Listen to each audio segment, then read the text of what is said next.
Welcome to Milestone Moments, the show where we explore the journeys that lead to success. I'm Sheila Slick, your host and founder of 5 Milestones. In every episode, we will bring you insights from the minds of entrepreneurs, leaders, and experts who will share not just their expertise, but the milestone moments that have reshaped their journeys and led to significant achievements. So if you're looking for motivation, you're in the right place. Subscribe now and discover the milestones that mark the path to success.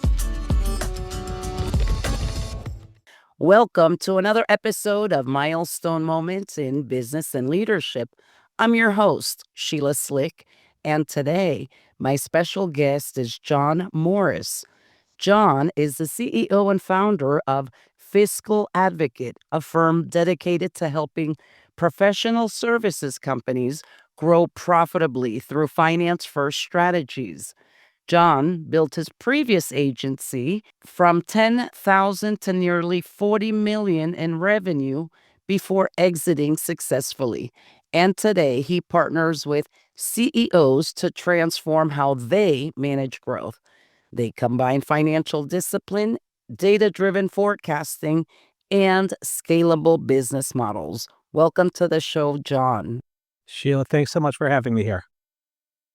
What made you do what you're doing today? Why did you exit this company that we mentioned in the introduction? Tell me a little bit about that. Yeah, so, I grew Rise from 0 to almost 40 million. I was 16 years in. And to be honest, my original exit strategy was I was going to die one day. I really did not plan on leaving or exiting the business. But then life happens and I started to form a family. All my wealth was all of a sudden tied up into this one, non-liquid asset. And I decided I wanted to diversify just for like safety and for family purposes. So that was one reason. The second was one of my daughters was going through a hard time and I wanted to be there to support her. And I felt I needed to be around my family a little bit more. And the third one was every year, right around July, I start planning the next year. And I have like my favorite business day of the year is the first business day of the year. And I call it game day. And I'm always really excited for game. And in 2019, I had a great plan for 2020. The problem was it was the exact same plan as 2019. I just didn't feel challenged. It was the first time where I just wasn't that excited for game day. And so when you took those three reasons, I thought it was time to exit. And so I chose to leave Rise. And so I sold it. And on April 1 of 2020, I officially stepped down as CEO and then started Fiscal Advocate pretty much right away. Wow. So what's your mission with Fiscal Advocate? I personally love connecting with other entrepreneurs and helping them and seeing if I can help them achieve the same success I had at Rise, greater success, stabilize their finances. A big secret to Rise's success was our financial acumen.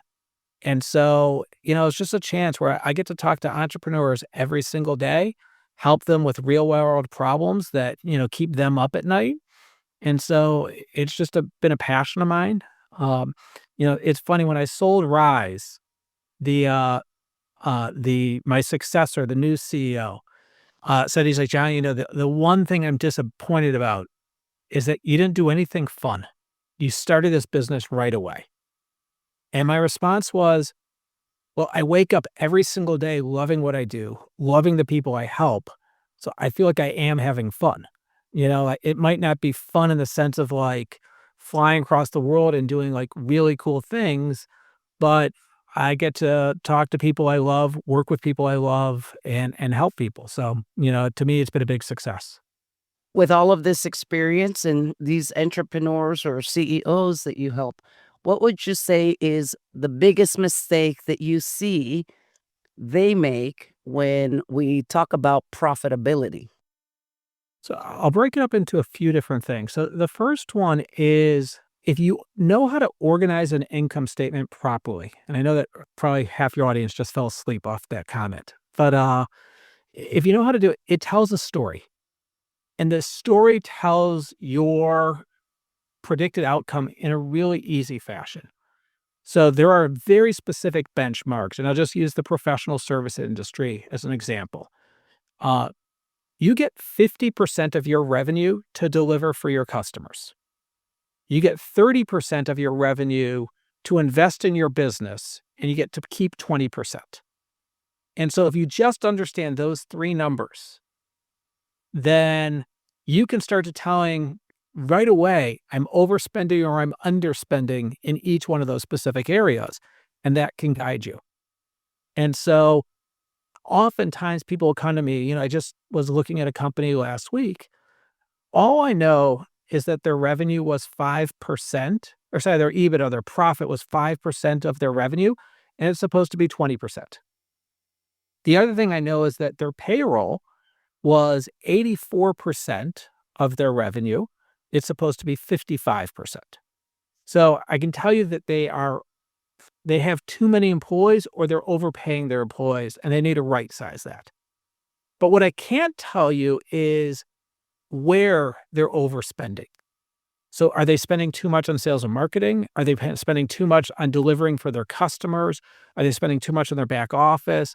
And so by being able to reorganize this, we'll be able to tell them in a much more detailed way, you know, you're actually not spending enough on sales and marketing. You're supposed to spend 8% of your revenue. You're only spending 3%. But the problem is that you are over delivering for your customers. And maybe not the word over delivering. You're not delivering for your customers in a profitable enough way that allows you to make money. And so those are kind of the key drivers. The second thing that I see, and this is probably a bigger one than the first one, is once I give the information to somebody, oftentimes that means you need to act on the information. And acting on that information oftentimes is firing somebody that you love, that you care about. Like I just gave an example. Someone's at 84% of their revenue, they should be at 55%. Well, that means that you need to cut a lot of payroll. And those are people you care about. Those are people you love. Those are people you've been in the trenches with. And that's not fun and that's not easy to do.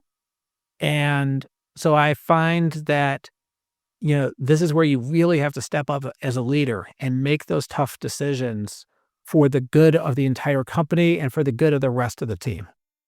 So when you said that and you said it twice, in my mind, I'm thinking, but they can also increase sales if they would want to keep all these people so that the percent of the expense of that payroll goes down. So that could maybe be a strategy. So here's what I'd say. Like let's just say that you're spending 70% of your revenue as opposed to 50% of your revenue to delivery for your customers. So you have a 30% gross margin as opposed to a 50% gross margin. And I get this all the time. Like the easy way to do this is that you could grow revenue and grow into this, fixing this problem. So the first thing I look at is, well, what's your current pipeline? If you don't have anything in your pipeline and you think that you're going to grow your way out of this, then I think that you're just holding on to costs, kind of praying that something happens that probably is not going to happen. You can control cost instantaneously or almost instantaneously. Revenue is something that you hope that you can do, but your sales plan has to work. Your marketing plan has to work. There's generally a good pattern. I know exactly how many customers I won this year. I know exactly how many customers I won the year before. I'm probably not going to triple the number of customers in 2026.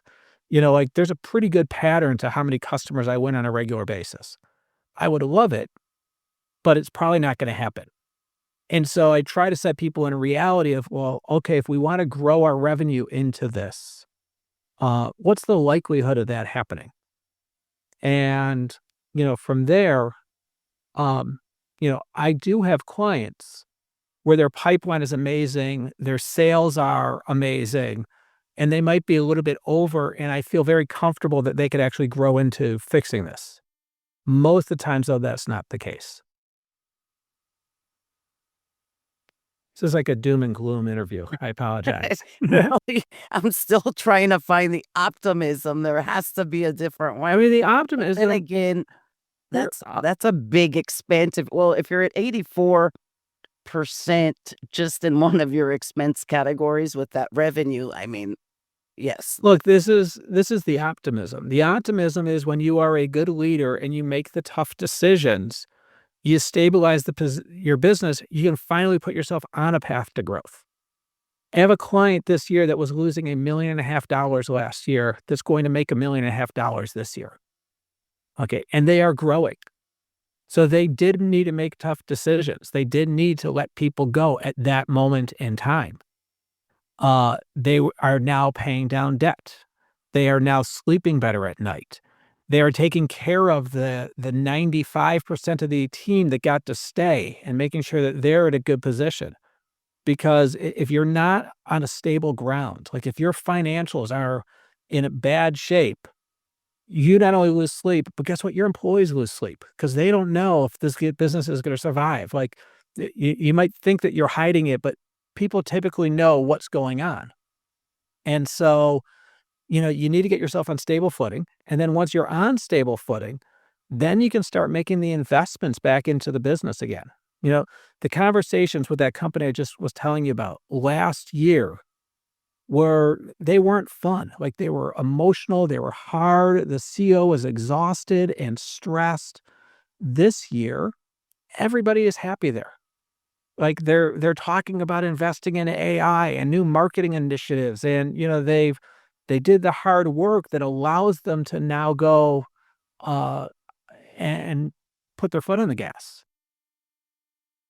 The numbers don't lie. Yeah, it tells a story. Like it's just, you know, but you have to have courage. Like that's the challenging part of being a CEO is you know the numbers tell a story, and you have to decide if you're willing to accept the story and make the decisions based on what the story says.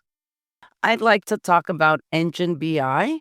This is a proprietary budgeting and profitability tool that you and your team have created. Can you tell us a little bit about that? Absolutely. So it's basically a storyteller.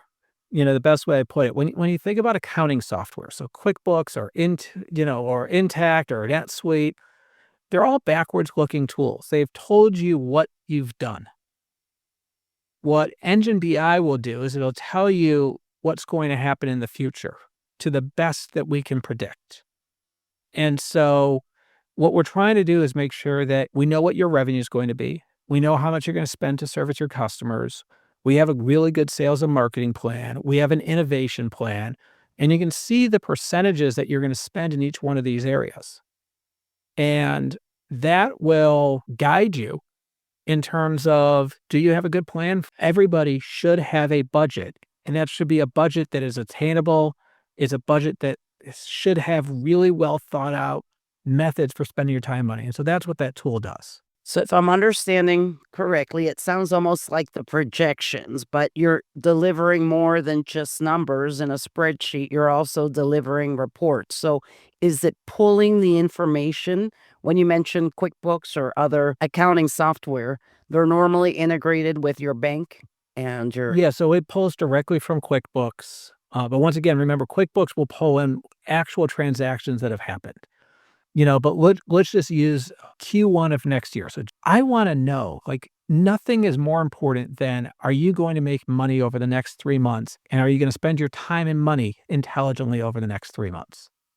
And so it gets fairly granular. It looks at all of your clients by line of business, by month, what your revenue is going to be. And it looks at what all your expenses are going to be. And it's going to tell you, you know, how much your profitability is going to be over that 3-month period and what percent of your revenue that profit is going to be. So it is the data that it's pulling in. You input into the software would be your client. So it's looking at your current pipeline, Yeah.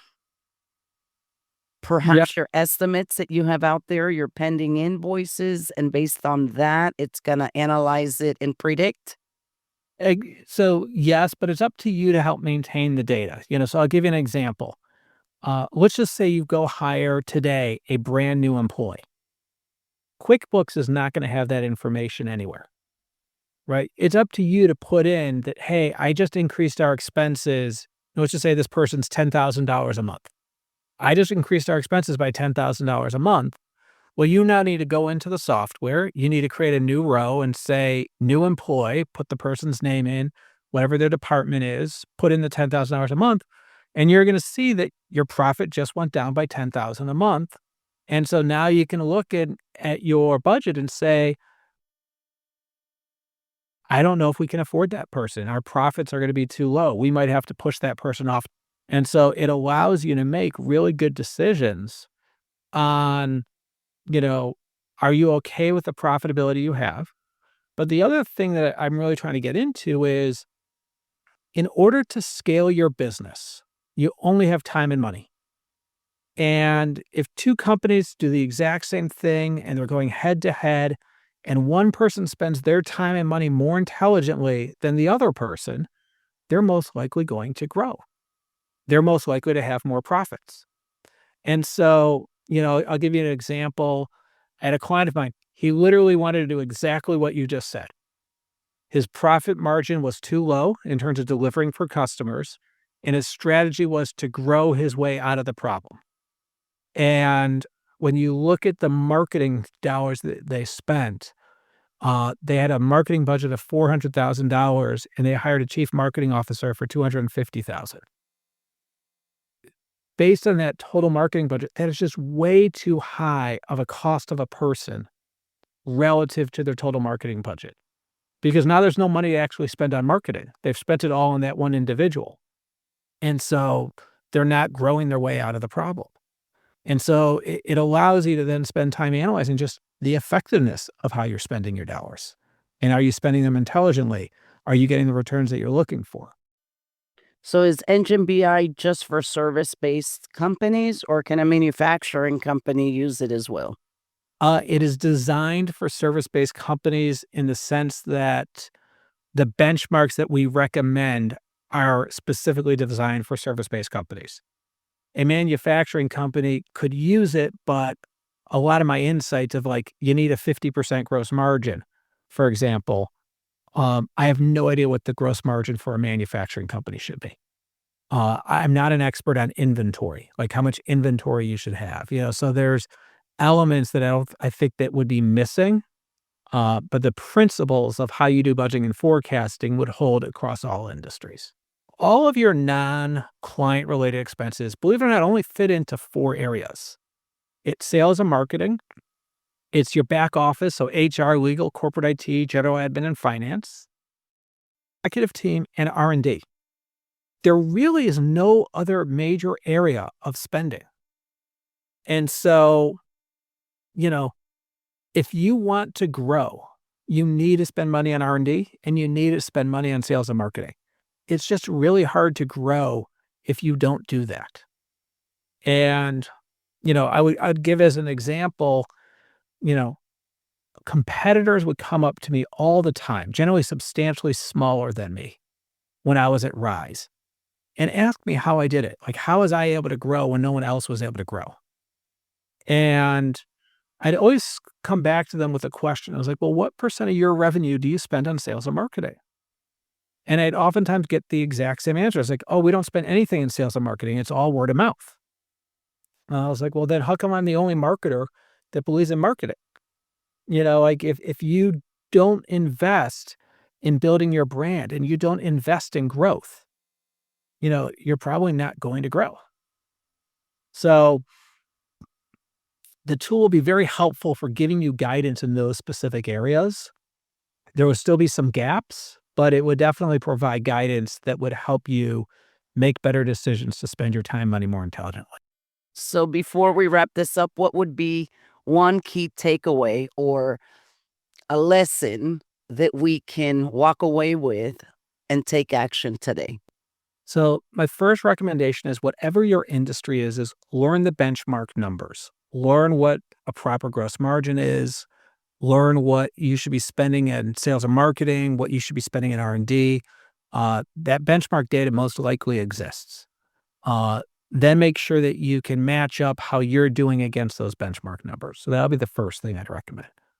The second thing that I would recommend is every job has a worst part of the job. In my opinion, being a manager or CEO, the worst part is generally that you have to fire people that you love and you care about. Make sure that you can do that job. Because if you can't, it doesn't matter what decisions need to be made. You're not going to make those decisions. And I want you to make decisions with a really crazy sense of urgency, because that sense of urgency is what's going to help you scale and grow. Well, thank you so much for joining me today, John. Absolutely, Sheila. Thank you so much for having me. And thank you all for tuning in to another episode of Milestone Moments in Business and Leadership. Until next time.